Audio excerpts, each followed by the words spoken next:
وهدينا محمد صلی اللہ تعالی علیہ وسلم۔ میرے محترم بزرگوں اور دوستوں، میرے غیور نوجوان ساتھیوں، اس وقت بات چل رہی ہے ان فتنوں کے تعلق سے اور ان باتوں کے تعلق سے جو قیامت سے پہلے لیکن قیامت کے بہت قریب ظاہر ہوں گے، وہ فتنے جن کے آنے کے بعد اب کسی کا ایمان قابل قبول نہیں ہے اور کسی شخص کی توبہ بھی قابل قبول نہیں۔ وہ فتنے التی تعقبها الساعة، ان فتنوں کے بعد، ان علامتوں کے بعد اور ان علامتوں کی اس دنیا میں ظہور پذیر ہو جانے کے بعد اب اس کے بعد کچھ بچتا نہیں ہے، بس قیامت باقی رہ جاتی ہے اور اسے آنا ہے۔ جیسا کہ اس سے پہلے جمعہ میں عرض کیا گیا کہ اللہ کے حبیب صلی اللہ علیہ وسلم نے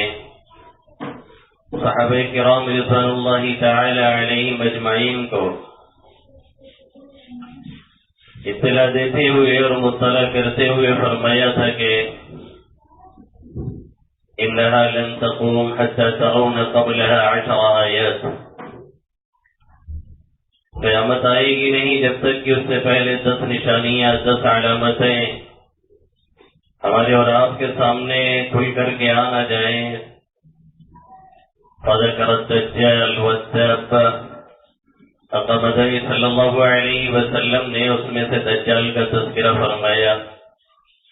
دابہ اس جانور کا تذکرہ فرمایا، وطلوع الشمس من مغربها، سورج کے پورب سے نکلنے کے بجائے پچھم سے نکلنے کا ذکر فرمایا۔ حضرت عیسیٰ علیہ نبینا علیہ الصلوۃ والسلام کے دوبارہ آنے کا ذکر فرمایا اور یاجوج اور ماجوج کا تذکرہ فرمایا، اور آپ صلی اللہ علیہ وسلم نے فرمایا وثلاثۃ خسوف،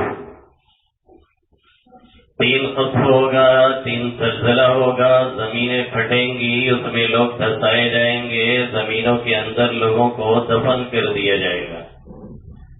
خسف بالمشرق وخسف بالمغرب وخسف بجزیرۃ العرب، ایک مشرق کے اندر، ایک مغرب کے اندر اور ایک جزیرۃ العرب کے اندر۔ یہ اس طرح کی بات ہے جس کا مشاہدہ ہم اور آپ کرتے رہتے ہیں۔ یہ ایسی بات ہے جو ادھر ادھر کچھ نہ کچھ پیش آتی رہتی، ایک نہیں سینکڑوں واقعات ہماری آنکھوں کے سامنے اس طرح سے گزرتے ہیں، لیکن ہمارے کانوں پہ شاید جو نہیں رینگتی ہے اور ہم اسے یہ نہیں سمجھتے ہیں کہ یہ عذاب الہی ہے، ہم نہیں سمجھتے ہیں کہ یہ اللہ نے پکڑ کیا ہے اور پکڑ لیا ہے۔ اللہ رب العزت سورہ ملک میں کیا فرماتا ہے؟ أَأَمِنْتُمْ مَنْ فِي السَّمَاءِ أَنْ يَخْسِفَ بِكُمُ الْأَرْضَ فَإِذَا هِيَ تَمُورُ، کیا اس ذات سے مطمئن بیٹھے ہو جو آسمانوں میں ہے؟ أَأَمِنْتُمْ مَنْ فِي السَّمَاءِ أَنْ يَخْسِفَ بِكُمُ الْأَرْضَ، کہ وہ زمین میں تمہیں دھسا دے اور زمین لے کر کے تمہیں الٹ پلٹ ہو جائے، زمین کے اندر لرزہ طاری ہو جائے، جیسا کہ 3-4 دن پہلے یہ زلزلہ آیا اور پاکستان کی سڑکیں دیکھیے تو ایسا لگتا ہے کہ ان کا وجود ملیا میٹ کر دیا گیا ہے، لوگ نہیں گاڑیوں تک زمین کے اندر چلے جا رہے ہیں۔ اور یہ واقعہ اللہ کے حبیب صلی اللہ علیہ وسلم نے جو بیان فرمایا ہے خود قرآن میں قارون کا قصہ اللہ نے اس کا بیان فرمایا اور تذکرہ کیا فَخَسَفْنَا بِهِ وَبِدَارِهِ الْأَرْضَ فَمَا كَانَ لَهُ مِنْ فِئَةٍ يَنْصُرُونَهُ مِنْ دُونِ اللَّهِ وَمَا كَانَ مِنَ الْمُنْتَصِرِينَ. ہم نے اسے اس کے محل سرائے سمیت اس کے گھر اور بنگلے کے سمیت زمین میں دھسا دیا. وہ خود نہیں تھا جو اپنا بچاؤ کر سکتا، نہ کوئی جماعت تھی، نہ کوئی ووٹر تھا، نہ کوئی سپورٹر تھا جو اس کے بچاؤ کرتا. فما كان له من فئة ينصرونه من دون الله وما كان من المنتصرين. ایسے ہی اللہ کے حبیب صلی اللہ علیہ وسلم نے بنی اسرائیل کے ایک شخص کا واقعہ بتلایا اور فرمایا کہ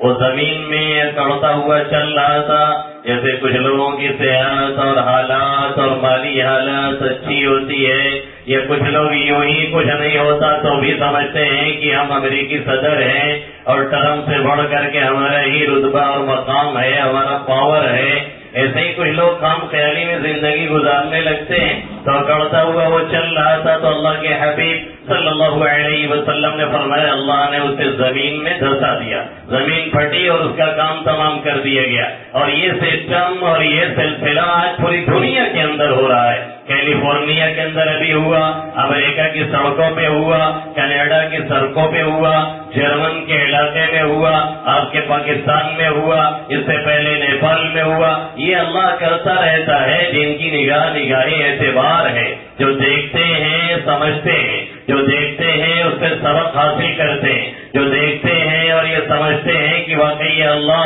کوئی کارروائی کر کے ہمیں متنبع کر رہا ہے، ہمیں خبردار کر رہا ہے، ہمیں آگاہ کر رہا ہے، تو پھر اس سے نتائج نکالتے ہیں. ہم اور آپ جو غفلت میں پڑے ہیں تو سمجھتے ہیں کہ ایک واقعہ ہے جو ہو گیا ہے. ہم سمجھتے ہیں کہ یوں ہی ایک حادثہ ہے جو ہو گیا ہے. وہ ایک حادثہ نہیں ہے، وہ اسی کے کاتے باتے بھولے جا رہے ہیں، وہ اسی کا سسٹم بنایا جا رہا ہے اور وہ تیار کیا جا رہا ہے. یہی جو قصف آخری زمانے میں ہونے والا ہے اس کے سب نشان اور اس کے نمونے ہمیں اور آپ کو دکھائے جا رہے ہیں. دنیا کے مختلف خطوں کے اندر اور مختلف علاقوں کے اندر وہ سڑکیں، وہ روڈ اور وہ علاقے جن کو انجینئروں نے بنانے کے بعد یہ کہا کہ 300 سال تک اس میں کوئی رخنہ نہیں پیدا ہو سکتا ہے، اور جن کی تعمیر کے بعد یہ کہا کہ 1000 سال تک اس میں کہیں کوئی خرابی نہیں آ سکتی ہے، اسے بھی اللہ نے چیتڑے پتڑے کر کے لوگوں کے سامنے رکھ دیا. اور جو لوگ اس ہائی وے پہ لمبی لمبی کاروں سے دندناتے ہوئے پھر رہے تھے اپنی کاروں سمیت اسی میں دفن ہو گئے، ان کا وجود تک نہیں ملا. اللہ فرما رہا ہے أَأَمِنْتُم مَّن فِي السَّمَاءِ أَن يَخْسِفَ بِكُمُ الْأَرْضَ فَإِذَا هِيَ تَمُورُ. کیا آسمان والوں سے مطمئن بیٹھتے ہو؟ یہ سمجھتے ہو کہ ہم نہیں کر پائیں گے، یہ سمجھتے ہو کہ ہم نے ماضی میں کیا، ہم نے پاسٹ میں کیا ہے، پرزینٹ ٹائم میں ہم کر بھی رہے ہیں، دکھا بھی رہے ہیں. کیوں نہیں اسے سمجھا جاتا ہے اور کیوں نہیں اسے محسوس کیا جاتا ہے کہ اللہ کا ایک عذاب ہے جو آ رہا ہے، عذاب کی ایک شکل ہے جو ہمارے اوپر ڈالی جا رہی ہے، جو ہم کو دکھایا جا رہا ہے، جس کے ذریعے سے ہمیں اور آپ کو آگاہ کیا جا رہا ہے. اس کے بعد جو ہونا ہے وہ قیامت اب قریب ہے، جس کے ذریعے سے اللہ بتا رہا ہے التی تعقبها الساعة. یہ چیزیں جب ہمارے اور آپ کے سامنے آنے لگے تو اللہ فرما رہا ہے اب سمجھیے کہ یہ قیامت بہت قریب ہے، اور اس میں وہ سب سے بڑا فتنہ جو اس امت کے لیے رکھا گیا اور بنایا گیا، اور اس امت سے جس فتنے سے اس امت کو دوچار ہونا پڑے گا، اور جس کی سنگینی اور جس کی خطرناکی کا حال یہ ہے کہ کوئی اور نہیں، خود نبی محترم محمد عربی صلی اللہ علیہ وسلم اپنی حدیث میں مسلم شریف کی روایت میں بہت کھلے لفظوں میں فرماتے ہیں ما بین خلق آدم الى قیام الساعة. حضرت آدم کی پیدائش سے لے کر کے قیامت کی صبح تک اللہ کے حبیب صلی اللہ علیہ وسلم فرماتے ہیں خلق اکبر من الدجال او قال امر من الدجال. دجال سے بڑھ کر کے کوئی سنگین فتنہ، کوئی بڑا فتنہ، کوئی کڑوا فتنہ فتنہ اور نہیں آئے گا، یہ سب سے خطرناک فتنہ ہے جو اس امت کو اپنی لپیٹ میں اور چپیٹ میں لے گا۔ یہ اتنا خطرناک فتنہ ہے، یہ سمجھیے کہ ابلیس لعین کے زہر آلود تیروں میں سے سب سے خطرناک اور سب سے مہلک اور سب سے صحیح نشانے پہ لگنے والا یہ تیر ہے۔ اللہ کے حبیب صلی اللہ علیہ وسلم نے اسی لیے فرمایا کہ قیامت سے حضرت آدم کی پیدائش سے لے کر کے وہاں سے جو سلسلہ چلا ہے اور قیامت تک جو چلے گا، اس کے درمیان جو بہت سے فتنے وجود میں آئیں گے اور بہت سے فتنے جو رونما ہوں گے، اس میں سب سے بڑا فتنہ یہ دجال کا فتنہ ہوگا۔ حضرت ام شریک رضی اللہ تعالی عنہ اللہ کے حبیب صلی اللہ علیہ وسلم سے کہنے لگی اور صلی اللہ علیہ وسلم سے پوچھنے لگی کہ اس وقت جب یہ فتنہ نمودار ہوگا اور یہ دجال نکلے گا تو پھر اس وقت عرب کہاں جائیں گے اور وہ مقابلہ نہیں کریں گے، آخر وہ کہاں ہوں گے؟ آقا مدنی صلی اللہ علیہ وسلم نے فرمایا لَيَنْفِرُ النَّاسُ حَتَّى يَلْحَقُوا بِالْجِبَالِ، لوگ بھاگ کر کے پہاڑوں کے دامن میں جائیں گے، پہاڑوں کی پناہ لیں گے، اس فتنے سے مقابلے کی طاقت نہیں ہوگی اور اس وقت عرب بہت معمولی رہ جائیں گے اور ان کی تعداد گنی چنی ہوگی، جیسا کہ آج آہستہ آہستہ عربوں کی تعداد ختم ہو رہی ہے اور باہر سے لوگ جا کر کے پس کر کے چولا پہن کر کے رومال لٹکا کر کے کوئی شاہ فیض بن رہا ہے، کوئی عبداللہ بن رہا ہے اور کوئی کنگ عزیز بن رہا ہے۔ یہ باہر کے خرافاتی ہیں جو عربوں کے نام پہ بیٹھ کر کے خرافات کر رہے ہیں، اصلی عربوں کی تعداد بہت ہی کم ہو چکی ہے اور آہستہ آہستہ وہ گھٹتی جا رہی ہے۔ اللہ کے حبیب صلی اللہ علیہ وسلم کی پیشین گوئی کے مطابق آقا نے فرمایا کہ وہ ہوں گے بہت تھوڑے تعداد میں ہوں گے اور جو ہوں گے وہ بھاگ کر کے پہاڑوں کی پناہ لیں گے۔ یہ صورتحال ہوگی، مقابلے کی طاقت لوگوں کے اندر نہیں رہ جائے گی۔ اور یہی نہیں کہ آپ صلی اللہ علیہ وسلم اس سے آگاہ کر رہے ہو، یہی نہیں کہ میرا نبی صرف اس سے آگاہ کر رہا ہو، یہی نہیں کہ آپ صلی اللہ علیہ وسلم صرف اس کے بارے میں بات کر رہے ہو، بلکہ مسلم شریف ہی کی روایت میں اللہ کے حبیب صلی اللہ علیہ وسلم نے فرمایا ما من نبی الا وقد انذر قومه بالاعمال الكذاب، جو بھی نبی گزرے ہیں انہوں نے اپنی قوم کو، اپنی امت کے لوگوں کو کانے کذاب سے ڈرایا ہے، اس جھوٹے سے اور کانے سے ڈرایا ہے اور اس کے بارے میں بتایا ہے کہ دجال آئے گا اور اس طرح کا ہوگا اور اس کی حرکتیں ایسی ہوں گی اور ایسا ہوگا، اس طرح کی باتیں ہر نبی کر کے گئے ہیں، جبکہ ان کے زمانے میں آنے کی کوئی امید نہیں تھی۔ ہر نبی نے اپنی قوم کو ڈرایا، ہر نبی نے اپنی قوم کو آگاہ کیا، ہر نبی نے اپنی قوم کو بتلایا کہ کانا کذاب آئے گا، جھوٹا دجال آئے گا جو کہ کانا ہوگا، جس کا چہرہ اس طرح سے سپاٹ ہوگا، اس کا حلیہ ایسا ہوگا، اس کا نقشہ ایسا ہوگا، ہر نبی آگاہ کر کے گیا ہے۔ یہی وجہ ہے کہ جب اللہ کے حبیب صلی اللہ علیہ وسلم اس فتنے کا تذکرہ کرتے تھے اور اس فتنے کے بارے میں صحابہ کرام رضوان اللہ تعالی علیہم اجمعین کو بتلاتے تھے تو صحابہ کرام فرماتے ہیں ہمارے جسم پہ لرزہ طاری ہو جاتا تھا، ہمارے جسم پہ کپکپی طاری ہو جاتی تھی، اکثر لوگوں کی آنکھوں سے آنسو جاری ہو جاتے اور فرماتے ہمیں ایسا محسوس ہوتا تھا کہ وہ یہی بغل میں کھجور کے جھرگٹ میں ہے، یہی جھاڑی میں چھپا ہوا ہے، ابھی وہ نکل کر کے چلا آئے گا۔ اس کا اظہار بھی کئی مرتبہ کیا صحابہ کرام رضوان اللہ تعالی علیہم اجمعین نے۔ اللہ کے حبیب صلی اللہ علیہ وسلم نے انہیں تسلی دیتے ہوئے فرمایا کہ تم لوگوں کو غم ابھی کرنے کی ضرورت نہیں ہے، ان یخرج وانا فیکم، اگر وہ اس حال میں نکل آیا کہ میں تمہارے درمیان نہ ہوں فانا حجیجہ، تو میں اس سے مقابلہ کروں گا، میں اس سے بحث کروں گا، میں اس کا دفاع کروں گا، میں تمہاری طرف سے کافی ہوں گا۔ اور اگر وہ نکلا اس حال میں وانا لست فیکم، میں تمہارے درمیان نہیں رہ گیا، تب تو یہ سمجھیے کہ ہر ایک کو خود اپنا مقابلہ کرنا ہے۔ فامرؤ حجیج نفسہ، ہر ایک کو خود مقابلہ کرنا ہے، ہر ایک کو خود ٹکرانا ہے، ہر ایک کو خود اس سے بھیڑنا ہے۔ اور ظاہر ہے کسی بڑے سے، کسی پہلوان سے بھیڑنے کے لیے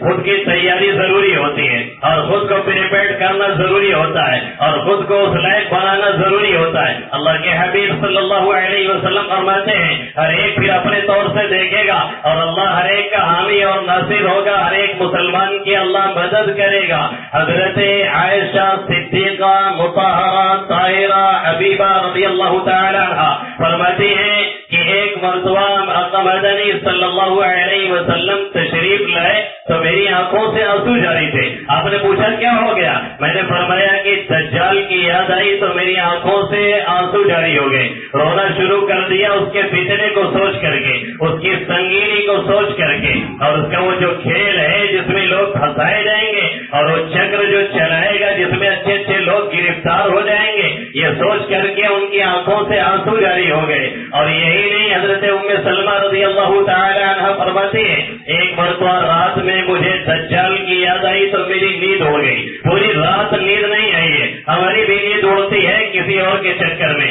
آپ کی بھی نیند خراب ہوتی ہے کسی اور مسئلے میں. ہمارے پورے نوجوانوں کی نیند خراب نہیں, جان بوجھ کے خراب کرتے ہیں 2:30-3 بجے نیٹ کی دنیا میں جا کر کے, کسی اور خرافات میں جا کر کے, کسی سیریل میں جا کر کے, کسی پبجی گیم میں جا کر کے, کسی اور عیاشی کے چکر میں 2:30-3 بجے اور 4 بجے جب اللہ کے حضور کھڑے ہو کر کے کچھ لوگ گریا وہ جاری کرتے ہیں, روتے ہیں, گڑگڑاتے ہیں, تب ہمارے یہ نوجوان کسی گرل فرینڈ کو میسج دے رہا ہوتا ہے اور ادھر سے وہ کسی بوائے فرینڈ کو میسج دے رہی ہوتی ہے. یہ ہماری اور آپ کی صورت حال ہے. ام سلمہ رضی اللہ تعالی عنہ کیا فرماتی ہے کہ یہ حال ہوئی کہ میری نیند اچاٹ ہو گئی, پھر مجھے نیند نہیں آئی, پوری رات جاگ کر کے میں نے گزار دی. اس کے بعد صبح اللہ کے حبیب صلی اللہ علیہ وسلم سے اس کا تذکرہ فرمایا تو آپ صلی اللہ علیہ وسلم نے کیا فرمایا, میں تمہارے درمیان ہوں تب تک اس کی فکر کی ضرورت نہیں ہے, اور اگر میں نہیں رہوں پھر وہ نکل آئے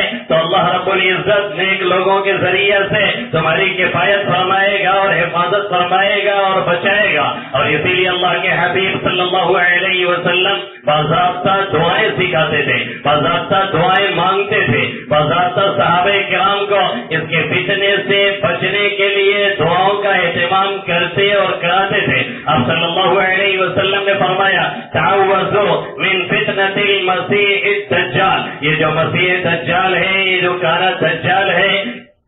اس کے فتنے سے پناہ مانگا کرو, اس سے بچنے کی پناہ مانگا کرو. اللہ کے حبیب صلی اللہ علیہ وسلم خود اس سے بچنے کی دعا مانگتے ہیں اور اس کے بعد لوگوں کو سکھاتے ہیں اور کہتے ہیں تعوذوا من فتنة المسیح الدجال, مسیح دجال کے فتنے سے پناہ مانگو. حضرت عبداللہ ابن عباس رضی اللہ تعالی عنہما فرماتے ہیں كان يعلمنا النبي صلی اللہ علیہ وسلم, اللہ کے حبیب صلی اللہ علیہ وسلم ہمیں یعنی صحابہ کرام کو دجال کے فتنے سے بچنے کی اور اس سے بچاؤ کی تدبیر ایسے ہی سکھاتے تھے اور سمجھاتے تھے جیسا کہ ہمیں اور آپ کو سورے سکھاتے, جیسے قرآن کی آیتیں سکھاتے تھے, جیسے قرآن کی سورے سکھاتے تھے, ایسے ہی اللہ کے حبیب صلی اللہ علیہ وسلم صحابہ کرام کو اس فتنے سے بچنے کی دعائیں سکھاتے اور فرماتے کہیے اللہم انی اعوذ بک من عذاب جہنم واعوذ بک من عذاب القبر واعوذ بک من فتنة المسیح الدجال واعوذ بک من فتنة المحیا والممات. اللہم انی اعوذ بک من عذاب جہنم, عربی میں نہیں تو اردو میں تو مانگ ہی سکتے ہیں. اللہ کے حبیب صلی اللہ علیہ وسلم باضابطہ یہ دعا صحابہ کرام کو سکھلایا کرتے تھے. اللہم انی اعوذ بک من عذاب جہنم, اے اللہ میں جہنم کے عذاب سے پناہ چاہتا ہوں. واعوذ بک من عذاب القبر, اے اللہ میں قبر کے عذاب سے پناہ چاہتا ہوں. واعوذ بک من فتنة المسیح الدجال, اور مسیح دجال کے فتنے سے پناہ چاہتا ہوں. واعوذ بک من فتنة المحیا والممات, زندہ اور مردہ حالت میں جو فتنے ہو سکتے ہیں جس میں ہم اور آپ گرفتار ہو سکتے ہیں میں اس سے بھی پناہ چاہتا ہوں. اس طریقے سے اللہ کے حبیب صلی اللہ علیہ وسلم نے ایک موقع پہ نہیں, نہ معلوم کتنے موقع پہ خود پناہ چاہیے, نہ معلوم کتنے موقع پہ خود پناہ مانگی, اور نہ معلوم کتنے مواقع پہ اپنے صحابہ کرام رضوان اللہ تعالی علیہم اجمعین کو یہ دعا سکھلائی اور کہا کہیے میں عذاب جہنم سے پناہ چاہتا ہوں, عذاب قبر سے پناہ چاہتا ہوں, مسیح دجال کے فتنے سے پناہ چاہتا ہوں, زندگی اور موت کے فتنے سے میں پناہ چاہتا ہوں. امی جان حضرت عائشہ صدیقہ رضی اللہ تعالی عنہ فرماتی ہے کہ نبی صلی اللہ علیہ وسلم یستعید فی صلاتی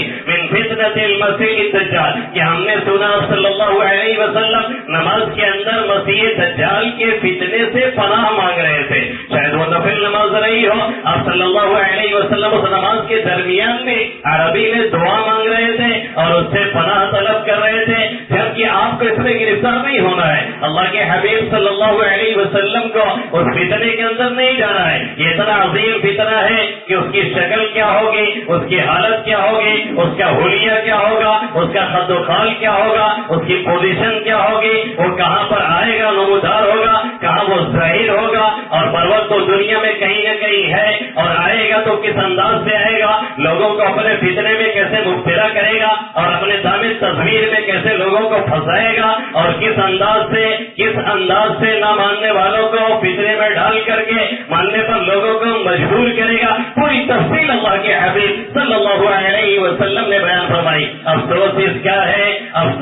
کا ہے کہ وہ صحابہ کرام جنہیں اس فتنے سے دو چار نہیں ہونا تھا اور فتنے سے بہت دور تھے، اور وہ پہلی امتیں جنہیں اس فتنے سے کوئی واسطہ نہیں تھا، ان کے انبیاء کرام نے ہر ایک کو ڈرانے کی کوشش کی اور دھمکانے کی کوشش کی. اور اللہ کے حبیب صلی اللہ علیہ وسلم نے فرمایا ما من نبی الا وقد انذر امته بالاعوار الكذاب. جتنے بھی انبیاء کرام گزرے سب نے اپنی قوم کو، اپنے ماننے والوں کو کانے کذاب سے ڈرایا ہے اور آگاہ کیا ہے. اس فتنے سے پچھلی امتوں کو نہیں دوچار ہونا تھا، ہمیں اور آپ کو دوچار ہونا ہے. پھر اس نے صحابہ کرام رضوان اللہ تعالی علیہ مجمعین جو نفوس قدسیہ ہیں یہ تو اس سے بہت دور تھے، اور اللہ کے حبیب صلی اللہ علیہ وسلم ان کے درمیان موجود. اگر نکل بھی آتا ہے تو آقا کے وجود مسعود کی برکت سے صحابہ کرام کا کوئی نقصان ہونے والا نہیں ہے، لیکن ان کے سامنے تذکرہ ہوتا ہے تو وہ لرزہ بندام ہوتے ہیں. ان کے سامنے ذکر آتا ہے ان کی آنکھوں سے آنسو جاری ہوتے ہیں. انہیں یاد آتا ہے دجال تو پھر ان کی رات کی نیندیں حرام ہو جاتی ہیں. ان کی صورت حال یہ ہے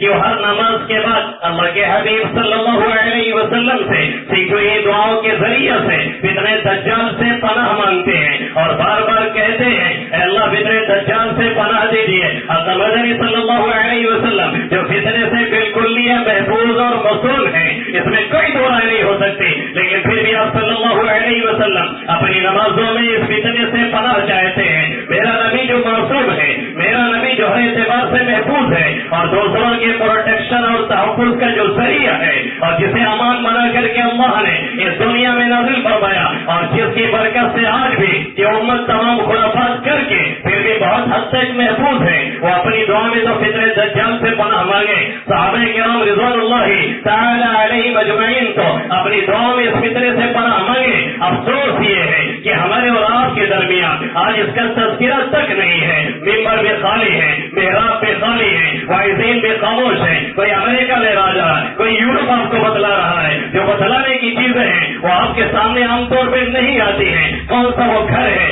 جس میں دجال کا تذکرہ ہو، کون سی وہ محفل ہے جس میں دجال کا چرچا ہو، کون سا وہ مقام ہے جس میں دجال کے ذکر چھڑے جائیں اور اس کے فتنے سے آگاہ کیا جائے. ہمارے اور آپ کے بچپن میں کسی نہ کسی پیرائے سے سننے کو مل جایا کرتا تھا کہ دجال آئے گا اور یہ کرے گا وہ کرے گا. جتنی معلومات ہوتی تھی ہمارے بڑے اور بوڑھوں کو کم سے کم شیئر کرتے تھے اپنے بچوں سے. اب شیئر کرنے کا موقع ہی ختم کر دیا گیا ہے. وہ اپنے موبائل میں مست ہیں، وہ اپنی چیٹنگ پہ مست ہیں، وہ اپنے فیس بک پہ مست ہیں، وہ اپنے واٹس ایپ پہ مست ہیں، اور بیٹا دوسری طرف مست ہے. بے میاں آتے ہیں باہر سے تو آ کر کے بیڈ پہ وہی چڑل کرتے ہیں، اور ان کی اہلیہ پہنچتی ہے تو وہ بھی اپنے میں مشغول رہتی ہے. دونوں سے کوئی تعلق نہیں، کوئی رابطہ نہیں، گھر کے مسائل میں کوئی چرچا نہیں، کوئی تذکرہ نہیں، کوئی خیال نہیں اور کوئی لحاظ نہیں. اور ہمارے نوجوانوں کی حالت تو جانتے ہی ہیں، کسی کی 2:30 اور 3 بجے رات ہوتی ہے اور 9 اور 10 بجے صبح ہوتی ہے. یہ ذرائع ابلاغ، یہ میڈیا اور الیکٹرانک میڈیا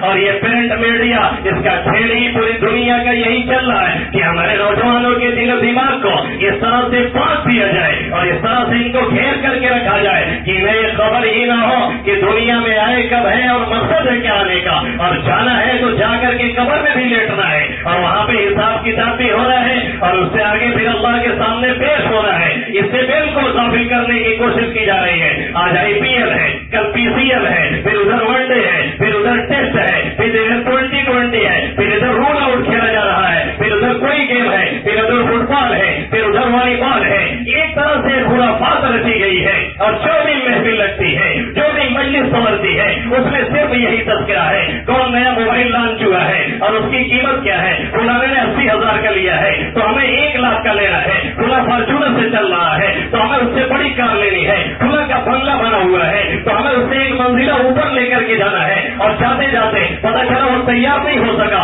اس سے پہلے قبر میں چلے گئے۔ یہ صورتحال ہم نے اور آپ نے اپنے ہاتھوں سے بنا رکھی ہے۔ 24 گھنٹے میں کون سی وہ محفل ہے، کون سی وہ مجلس ہے، کون سا وہ کھانا ہے، کون سی وہ ماں ہے، کون سا وہ باپ ہے، کون سے وہ دادا ہے، کون سے وہ نانا اور نانی ہے، جو ان باتوں سے لوگوں کو آگاہ کرتے ہوں۔ حالت یہ ہے جو بوڑھے ہو چکے ہیں، جن کی آنکھیں نہیں کام کر رہی ٹھیک سے، وہ بھی چکما لگا کر کے اسی سیریل کے چکر میں بس رہتے ہیں۔ غفلت کی حالت یہ پہنچ چکی ہے، داڑھی کے بال پڑ چکے ہیں، منہ میں ساتھ نہیں، پیٹ میں ہاتھ نہیں، کمر میں پیر لٹک چکا ہے، پھر بھی ہم غفلت کی اسی طرح شکار ہیں۔ یہ امت جس سے اس فتنے کو دوچار ہونا ہے اور جو بالکل قریب پہنچ رہی ہے اور جس کے بعد قیامت آنی ہے، جو اس حالت میں ہے، فتنے رونما نہیں ہو رہے ہیں، فتنے ٹوٹ ٹوٹ کے گر رہے ہیں، گر نہیں رہے ہیں بلکہ برس رہے ہیں ہمارے اور آپ کے اوپر، لیکن ہم ہیں اس سے پروٹیکشن کا، اس سے بچاؤ کا، اس سے تحفظ کا کوئی ذریعہ ڈھونڈنے کے لیے، تلاش کرنے کے لیے ہم اور آپ تیار نہیں۔ نہ اس کے سامنے سجدہ ہوتے ہیں، نہ اس سے فریاد کرتے ہیں، نہ اس سے پناہ مانگتے ہیں۔ صرف میسج کرنے سے کسی بھی قوم کا مسئلہ حل ہونے والا نہیں ہے۔ سوال یہ ہے دعائیں کتنی ہو رہی ہیں، درود کتنا ہو رہا ہے؟ کوئی مرد مجاہد نہیں جو پورے ورلڈ میں کھڑے ہو کر کے کوئی ایک مسئلہ اٹھا سکے۔ ایک شخص ہے رجب طیب اردگان جو اسی کے علاقے میں 3 روز پہلے کھڑے ہو کر کے فلسطین کا مسئلہ اٹھاتا ہے، کشمیر کا اٹھاتا ہے، افغانستان کا اٹھاتا ہے، میانمار کا اٹھاتا ہے، برما کا اٹھاتا ہے، اور کھڑے ہو کر کے کہتا ہے جب مسلمانوں پہ ظلم ہوتا ہے تم لوگوں کی غیرت اور امن کہاں مر جایا کرتا ہے۔ ایک مرد مجاہد دوسرے سب نپنسک ہو چکے ہیں۔ قیادت یہ لومڑی لگنی اور افائٹ ہوتی چلی جا رہی ہے، اور ہمارے جو قائدین کو سپورٹ دینے والے ہیں ان کی حالت یہ ہے کہ تہجد کے وقت میں وہ ایک میسج ڈال کر کے پھر فجر چھوڑ کر کے سوتے ہیں اور سمجھتے ہم نے فریضہ ادا کر دیا۔ یہ پنپنے کی باتیں نہیں ہیں، یہ غارت ہونے کی باتیں ہیں۔ اللہ ہم سب کو تمام فتنوں سے، خصوصاً اس فطرے سے محفوظ فرمائے۔ ابھی باتیں اور چلے گی، آئیے گا پھر انشاءاللہ بات ہوگی، حیات باقی، ملاقات بھی باقی اور بہت سی باتیں بھی باقی۔ اللہ مجھے بھی ان فطروں سے محفوظ فرمائے، آپ سبھی حضرات کو آمین یا رب العالمین۔ وما علینا الا البلاغ المبین۔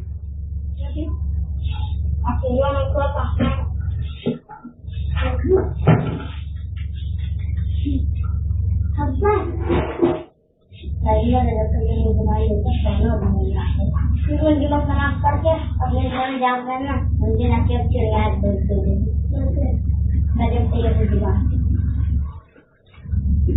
تو بس کا انتظار میں نا بس کے فروٹ چلا کے ریسٹورینٹ کا جانا خرید کیا اور سفید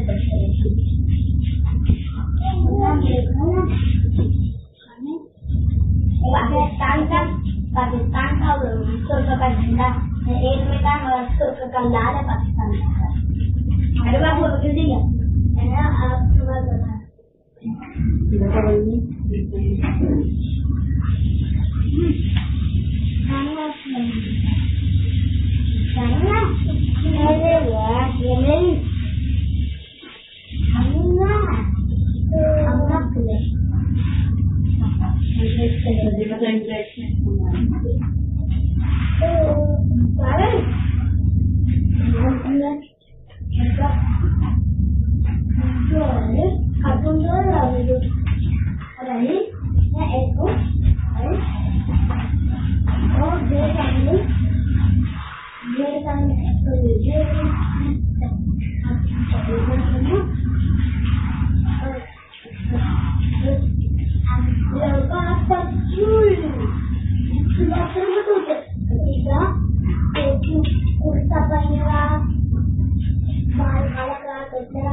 کافی ارے کافی کیا بولے کافی معاملے تھا کافی معاملے تھا